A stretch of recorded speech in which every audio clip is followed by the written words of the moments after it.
Good morning student. आज हम कक्षा 8 में 13वां पाठ ध्वनि का अभ्यास करेंगे। अपने विद्यालय में आपको कैसे ज्ञात होता है कि कालांश यानी कि पीरियड है वो समाप्त हो गया है। तो कोई भी विद्यालय में पीरियड समाप्त होने पर एक घंटड़ी की आवाज़ हमें सुनाई देती है। उससे हमें पता चलता है कि जो पीरियड है वो समाप्त हो गया है। दरवाजे की घंटी की ध्वनि अथवा खटखटाने की आवाज़ सुनकर आपको तुरंत पता चल जाता है कि आपके दरवाजे पर कोई आया है। अगर हमारा दरवाज़ा कोई खटखटाता है अथवा तो घंटी की आवाज़ हमें सुनाई देती है तो हमें तुरंत ही पता चल जाता है कि हमारे दरवाजे पर कोई आया है। प्रायः पदचाप सुनकर ही आप जान लेते हैं कि कोई आपकी ओर आ रहा है। इससे भी पता चलता है कि किसी की पैर की छाप सुनकर भी हम जान सकते हैं कि हमारी ओर कोई आ रहा है। आपने लुका छिपी का खेल खेला होगा। हम सब ने लुका छिपी का खेल है वो खेला होगा। इस खेल में एक खिलाड़ी की आंखों पर पट्टी बांध दी जाती है और उसे अन्य खिलाड़ियों को पकड़ना होता है। आंखों पर पट्टी बंधे होने पर भी उस खिलाड़ी को कैसे पता चल जाता है कि उसके सबसे समीप कोई खिलाड़ी है?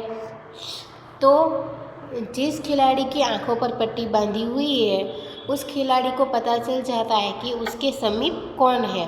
तो उसके पैरों की जो आवाज़ होती है उसकी आवाज़ से जिसके आंखों पर पट्टी बंधी हुई है उसको पता चल जाता है कि उसके समीप कौन है। ध्वनि का हमारे जीवन में एक महत्वपूर्ण स्थान है। ध्वनि यानी कि आवाज़, ध्वनि का हमारे जीवन में महत्वपूर्ण स्थान है। एक दूसरे से संपर्क करने में यह हमारी सहायता करती है। अगर किसी भी दूसरे इंसान से संपर्क करना हो तो ध्वनि है ये हमारी बहुत ही सहायता करती है। अपने चारों ओर हमें विभिन्न प्रकार की ध्वनियाँ सुनाई पड़ती है। अपने चारों ओर हमें अलग अलग प्रकार की कई ध्वनियाँ सुनाई पड़ती है। अपने आसपास सुनाई देने वाली ध्वनियों की एक सूची बनाइए। तो हमारे आसपास सुनाई देने वाली तो जो वाहनों की आवाज़ होती है वो होती है, मशीनों की आवाज़ होती है, किसी भी व्यवसाय उद्योगों की जो कारखानों में जो आवाज़ होती है वो होती है। या तो हमारे घर के आसपास अगर कोई भी गाना बजा रहा है तो उस म्यूज़िक की आवाज़ होगी, किसी भी घंटी की आवाज़ होगी, किसी फेरी है तो उस फेरियों की आवाज़ होगी। ऐसी कई आवाज़ें हैं हमारे आसपास हमें सुनाई देती है। अपने विद्यालय के संगीत कक्ष में आप बांसुरी, तबला, हारमोनियम आदि वाद्य यंत्रों की ध्वनियाँ सुनते हैं। ध्वनि कैसे उत्पन्न होती है? यह एक स्थान से दूसरे स्थान किस प्रकार पहुंचती है? ध्वनि को हम कैसे सुन पाते हैं? कुछ ध्वनियाँ दूसरों की अपेक्षा प्रबल क्यों होती है? इस अध्याय में हम ऐसे ही कुछ प्रश्नों पर विचार विमर्श करेंगे।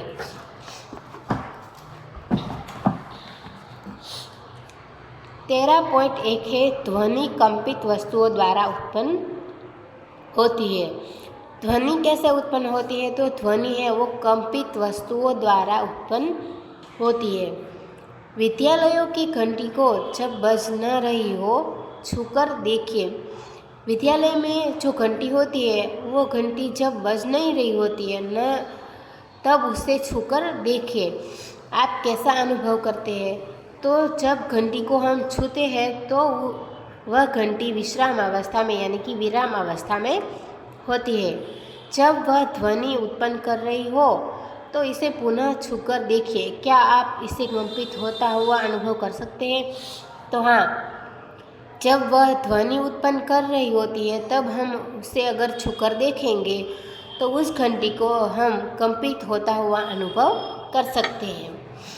क्रियाकलाप 13.1 धातु की एक प्लेट लीजिए। इसे किसी सुविधाजनक स्थान पर इस प्रकार लटकाइए कि यह किसी दीवार को न छू पाए। अब इस पर किसी छड़ी से चोट मारिए। प्लेट अथवा कड़ाही को धीमे से अपनी अंगुली से छूकर देखिए। क्या आप कंपनों का अनुभव करते हैं? तो जब हम कढ़ाई को धीमे से अपनी अंगुली से छूकर देखते हैं तो हमें उस प्लेट या तो कढ़ाई पर कंपनों का अनुभव होता है। प्लेट पर फिर से छड़ी से चोट मारिए तथा चोट मारने के तुरंत बाद इसे अपने हाथों से कसकर पकड़ लीजिए। क्या आप अब भी ध्वनि सुन पाते हैं? जब प्लेट ध्वनि उत्पन्न करना बंद कर दे तब इसे फिर से छूकर देखें। क्या अब आप कंपनों का अनुभव कर सकते हैं? जब प्लेट है वो ध्वनि उत्पन्न करना बंद कर देगा, तब हम अगर प्लेट को छुएंगे तो वह कंपनों का अनुभव हमें नहीं होगा। क्रियाकलाप 13.2 रबड़ का एक छल्ला लीजिए। इसे चित्र 13.3 में दिखाए अनुसार एक पेंसिल बॉक्स पर चढ़ाइए। बॉक्स तथा तनित रबड़ के बीच में 2 पेंसिल लगाइए। अब रबड़ के छल्ले को लगभग बीच में से खींचकर छोड़ दीजिए। क्या आपको कोई ध्वनि सुनाई देती है? क्या रबड़ का छल्ला कंपन करता है? तो हाँ, हमें थोड़ी थोड़ी सी ध्वनि सुनाई देगी। क्या रबड़ का छल्ला कंपन करता है? तो हाँ, रबड़ का छल्ला है वो कंपन करता है। कक्षा 7 में आप अध्ययन कर चुके हैं कि किसी वस्तु की अपनी माध्य स्थिति के इधर उधर या आगे पीछे होने वाली गति को कंपन कहते हैं।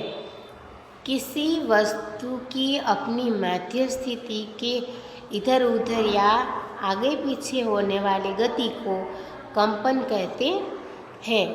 जब कस कर तनित एक रबड़ के छल्ले को कर्षित करते हैं या बीच से खींचकर छोड़ देते हैं तो यह कंपन है और ध्वनि उत्पन्न करता है। अगर किसी रबड़ के छल्ले को कसकर पकड़कर उसके छल्ले को कर्षित करते हैं या तो फिर उसे बीच में से खींचकर छोड़ देते हैं तो यह कंपन करता है और ध्वनि भी उत्पन्न करता है। जब यह कंपन करना बंद कर देता है तो ध्वनि बंद हो जाती है। जब यह कंपन यानी कि जो रबड़ का छल्ला है वो कंपन करना बंद कर देता है तो ध्वनि भी बंद हो जाती है। क्रियाकलाप 13.3 धातु की एक थाली लीजिए। इसमें कुछ जल डालिए। एक चम्मच से इसके किनारे पर आघात कीजिए। क्या आप ध्वनि सुन पाते हैं? तो हाँ, ध्वनि सुनाई देती है। थाली पर पुनः आघात कीजिए और तब इसे छूकर देखिए। क्या आप थाली का कंपित होता अनुभव कर सकते हैं? तो हाँ, थाली का कंपन हम अनुभव कर सकते हैं। थाली पर पुनः आघात कीजिए। जल की सतह को देखिए। क्या आप वहाँ पर कोई तरंगे देखते हैं?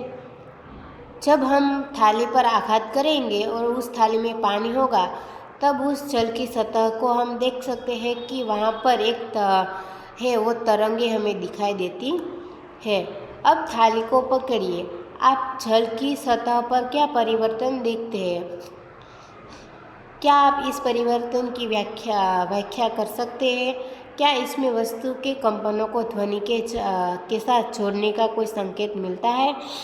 तो हाँ, जैसे ही कंपन जो थाली में जो जल है उसमें कंपन होगा तो उस कंपन की वजह से ध्वनि भी हमें प्राप्त होगी। इस प्रकार हमने देखा कि कंपायमान वस्तुएं ध्वनि उत्पन्न करती है। तो हम यहाँ पर देखते हैं कि कोई भी कंपायमान वस्तु होगी वो ध्वनि उत्पन्न करती है। कुछ स्थितियों में ये कंपन हमें आसानी से दिखाई दे जाते हैं, लेकिन अधिकांश स्थितियों में उनका आयाम इतना कम होता है कि हम उन्हें देख नहीं पाते। लेकिन कुछ स्थितियों में हम उनका आयाम इतना कम होता है कि उन्हें हम यानी कि ध्वनि को हम देख नहीं पाते तथापि हम इन कंपनों का अनुभव कर सकते हैं। तो फ्रेंड्स, आज के वीडियो में हम इतना ही रखते हैं। आगे का हम आगे की वीडियो में देखेंगे।